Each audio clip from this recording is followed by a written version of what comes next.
I've had it up to here with what to supersize and grow your business. Sharon Horne-Ellstrom here. And today our idiom, our expression is had it up to here or up to here. And usually people say, I've had it up to here with your shenanigans. I've had it up to here with your impertinence. I've had it up to here with your being late for work. I've had it up to here. It kind of ties into what we talked to yesterday about pet peeves.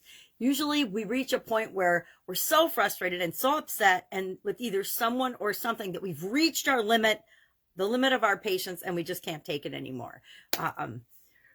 Remember that? What was that commercial where people would yell out their window and say, I just can't take it anymore. I can't remember what it was, but I do remember it from probably the 70s, right? 70s or 80s when I was a kid, and TV, everybody was watching the same things because there were only 3 or 4 channels on television. There wasn't much to choose from. So you could go to school or to work and you could talk about something and people would know what you were talking about because there were only so many choices for people to have. Nowadays, it's really interesting, but it's hard to relate to people about movies and shows and different experiences because they're all experiencing something different. So much is going on. I think that's one of the things about COVID that I find attractive is that everybody has a common shared experience in that they were somehow, in some way, shape, or form, impacted by the COVID pandemic. Many people are still being impacted by the COVID pandemic. My mom and my sister in Texas both just had the new variant of COVID. And I believe my sister's future daughter-in-law, got it too. So it's just crazy. And I know that her daughter-in-law has had regular COVID before, as has her son. So it's just a convoluted mess. But we all have that as a shared experience. This is one of those idioms or expressions that kind of frustrates me. I would say that I've had it up to here with being frustrated with myself personally and in general. But because I couldn't find the actual origin and where did it come from and how did it become a thing that we said. But I guarantee that in the vast majority of my life, I have said to other people and many, many millions of times to myself, I've had it up to here. I've had it up to here with this. I've reached my limit.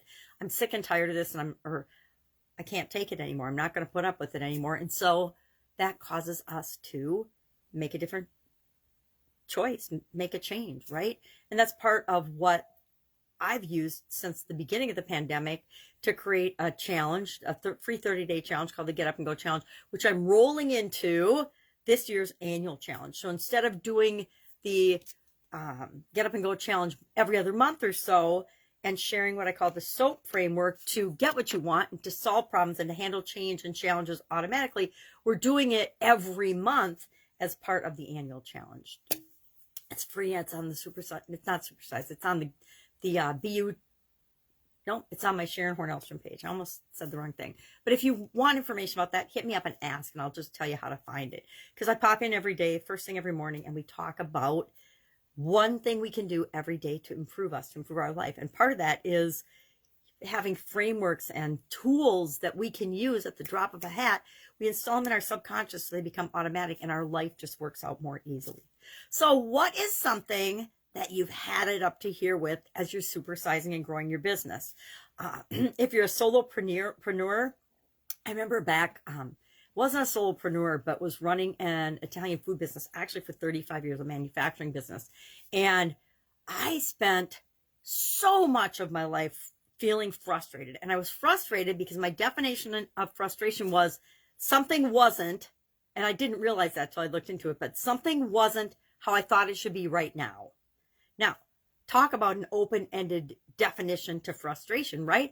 I could feel frustration at the top of the hat because almost never is anything as exactly as we expect it to be at the time we expect it to be that way, right? Have you ever set a goal and had it fall into place exactly at the instant that you wanted it to? Or have you ever set a goal or an objective for your business and said, I want this now, and given yourself a totally unrealistic time frame in terms of what was actually possible to create, and then got frustrated because you missed that goal?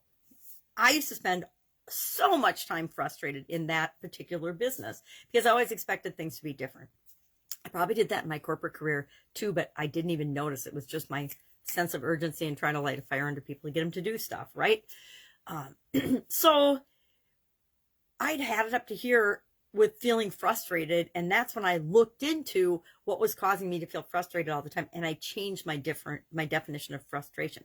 Now, for the most part, I don't experience frustration anywhere near as often as I used to, with one exception. And I mean, I've got to change my definition on this is because it's outside my control. When technology and things change and I'm using a piece of technology to automate a part of my business and I'm having to go back in and change that all the time, I feel frustrated by that. Now there's solutions to that, right? I can outsource that to be someone else's responsibility to update and handle those changes and challenges in the business.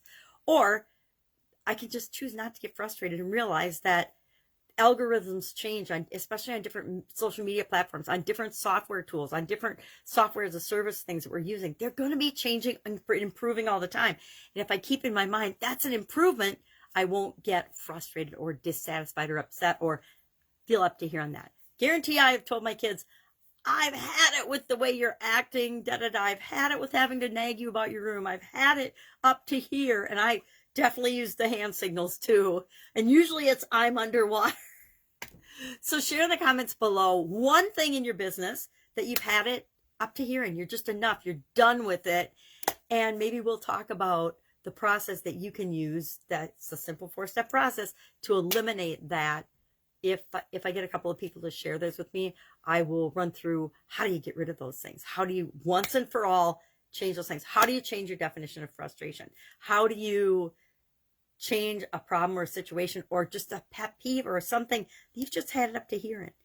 Secret usually involves changing you in some way, shape, or form. At least that's the quickest, fastest, easiest way to get what we want. All right, that's it. Have an awesome day. I'll be with you tomorrow with another interesting idiom. Hopefully we'll know where it came from and how long it's been used. I might have to find a different strategy for finding the actual origin of some of these idioms because the internet, the algorithms on Google, and I even looked at DuckDuckGo, they're so weird.